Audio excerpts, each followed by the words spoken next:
If you had one afternoon left to live, what would you do? Say goodbye to friends and family? Watch your favorite movie that one last time? Or just party your way out? Perhaps take it a step further. What would you think about? What would you ponder in those last few hours? Now, what would go through your mind if you were regarded as the father of Western philosophy? This episode of the History of Poison is about Socrates.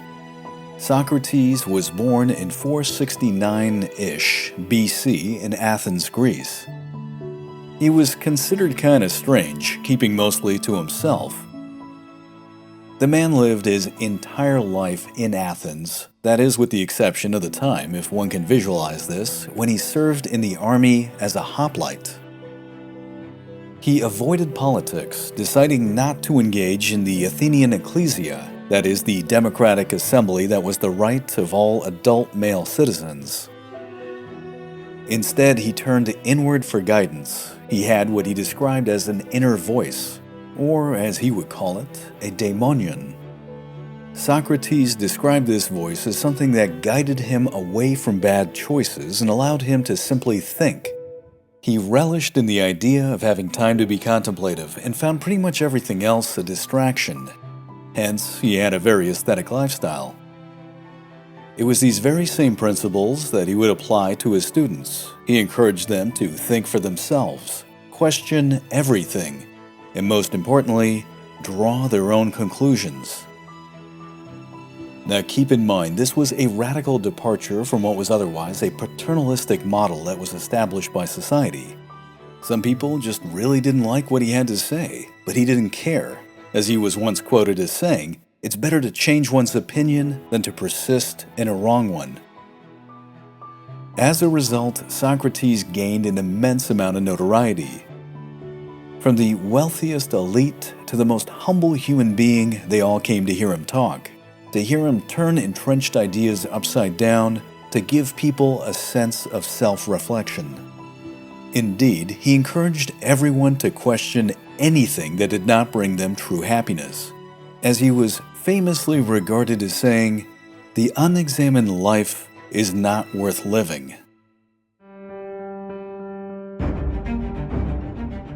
Now, as I've said before, the ideas of Socrates were considered radical, or at least perceived as radical. And thus, when Socrates turned 70, his method of thought would no longer be tolerated.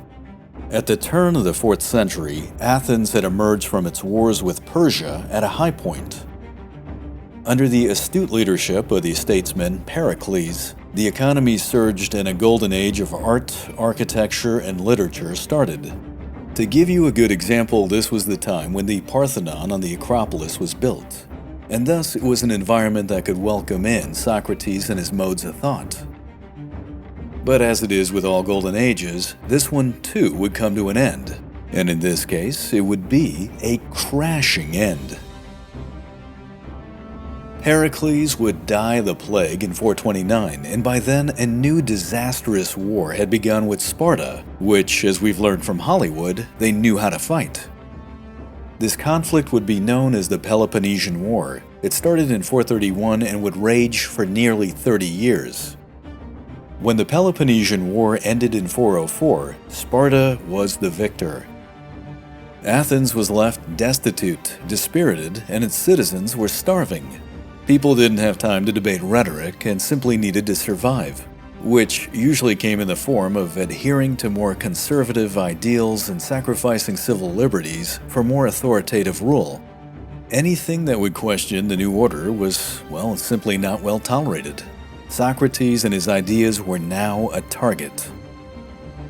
The authorities moved quickly. In early 399 BC, Socrates was arrested under the premise of refusing to recognize the city's traditional gods and corrupting the youth. On February 15, 399, he was brought before his 3 accusers and a jury of 500. Much of Athens would also turn up just to watch. The aging philosopher delivered a 3-hour oratory for his defense, but it would not save him. A democratic vote of 280 to 220 found him guilty, The penalty that was handed down was death.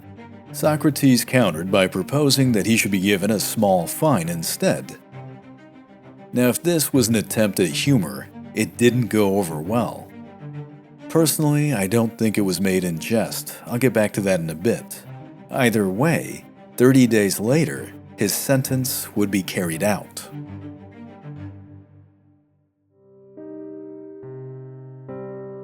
Conium maculatum. It's the official name for a very resilient plant that thrives on every continent but Antarctica.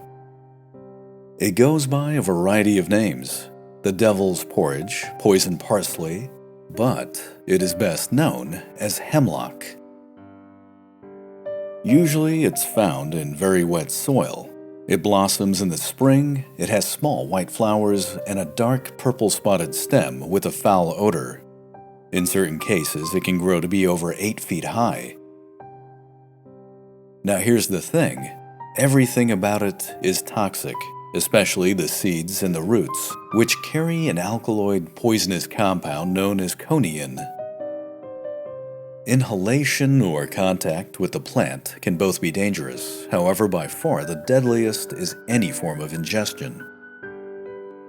Once it gets into the body, the poison goes directly against the central nervous system, where it induces, amongst other things, vertigo, nausea, vomiting, and neuromuscular dysfunction. That is, it causes paralysis.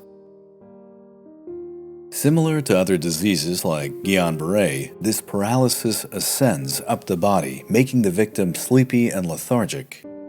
Given enough exposure and time, it eventually leads to failure of the respiratory muscles. And when this happens, death comes soon after from simply lack of oxygen.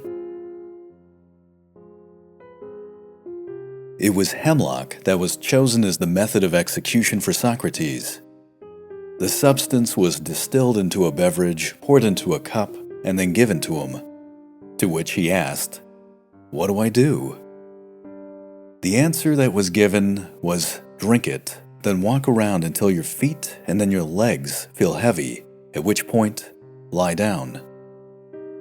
In a way, it was like what Lewis Carroll would say in Alice Through the Looking Glass. Go till you get to the end, then stop. The followers of Socrates looked on in dismay, weeping, crying, begging him to escape, to flee, to run.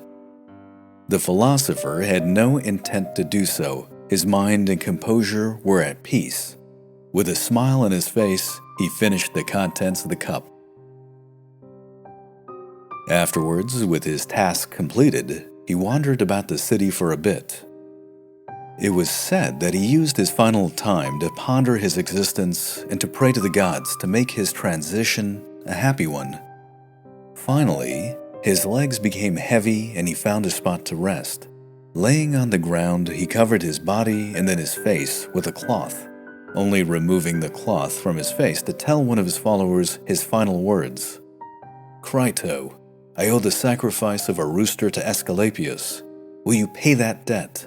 Don't forget."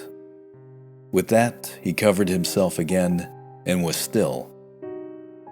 It was in this manner that one of the greatest minds in Western civilization would die.